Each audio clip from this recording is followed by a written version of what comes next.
Sa nangyari pong hearing kahapon sa Kamara, isa po ang pangalan ninyo sa idinawit po nitong si District Engineer Bryce Hernandez. Ang sinasabi niya po ay naglaan daw po kayo ng 350 million pesos na halaga ng mga proyekto para sa Bulacan ngayong taong 2025. Ano pong reaksyon niyo dito? Well, wala pong katotohanan yung mga pinagsasabi ni Bryce Hernandez kahapon sa hearing sa Kamara at wala talaga siyang ebidensya. Ako'y tumanggap ng sinasabi niya 30% commission at dininay din ng District Engineer Alcantara na siya'y nakikipag-usap sa mga politiko para ibigay yung sinasabi niyang commission. Oo, nabanggit niyo po si District Engineer Alcantara. Sir, kayo po ba mismo kilala niyo po itong si Engineer Alcantara? Unang-una, hindi ko siya kilala. Siguro I'm not close to him. Yung mga pictures na inilahad kahapon ni Bryce Alcantara, kahit sino pwede magpa-picture sa akin. Sinabi niya, kuha daw sa Soleria ng birthday ko. Hindi po totoo yan.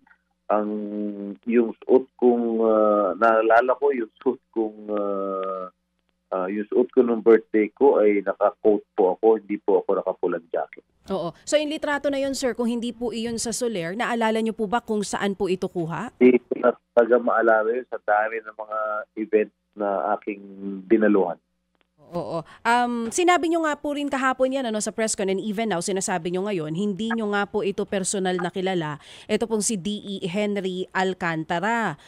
Pero nabanggit niya rin po sa hearing kahapon sa Kamara, sir, ilatag lang po natin. Sabi niya po, dati po siyang nagtrabaho sa Manila City Hall noon pong panahon ni Mayor Erap Estrada. Kasabay niya po nagtrabaho noon si Undersecretary Robert Bernardo na ang nagtalaga po mismo sa kanya ay si dating Mayor Joseph Estrada noong taong 2013. Kayo po ba, Senator, kilala niyo po personally itong si Yusek Robert Bernardo?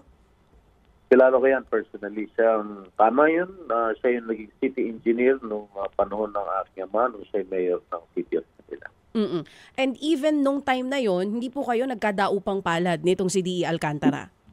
Hindi ko kilala si Alcantara ever since nung nagtrabaho daw siya sa City of Manila. So ang personal nyo lamang pong kilala ay si Arevalo, pero yun pong close din sa kanya na si Alcantara. Talaga pong kahit isang beses hindi po kayo nagkita noon sa Manila City Hall. Sinong si Arevalo? Ay sorry po, sir, si Alcantara po ang sinasabi ko po. Ito pong si... Yes, sir. Si Bernardo kilala ko. Opo. Si Alcantara hindi. Opo, pero noon pong panahon na nagtatrabaho siya sa Manila City Hall, hindi po kayo nagkadaupang palad noon? Never. Mga kapatid, brothers and sisters, saan ka pa? Dito na tayo sa Totoo. Dito na tayo sa True FM. Mga kapatid, mag-subscribe and follow po kayo sa social media accounts ng True Network PH. Yan po kami. Hanapin nyo lang True Network PH, Facebook, Instagram, YouTube, TikTok, and podcast. Mapa Apple or Spotify man yan, mahahanap nyo kami. Lahat ng mga napapanood at napapakinggan nyo po sa programa, nasa social media accounts namin yan. So, paano mga kapatid? See you sa social media!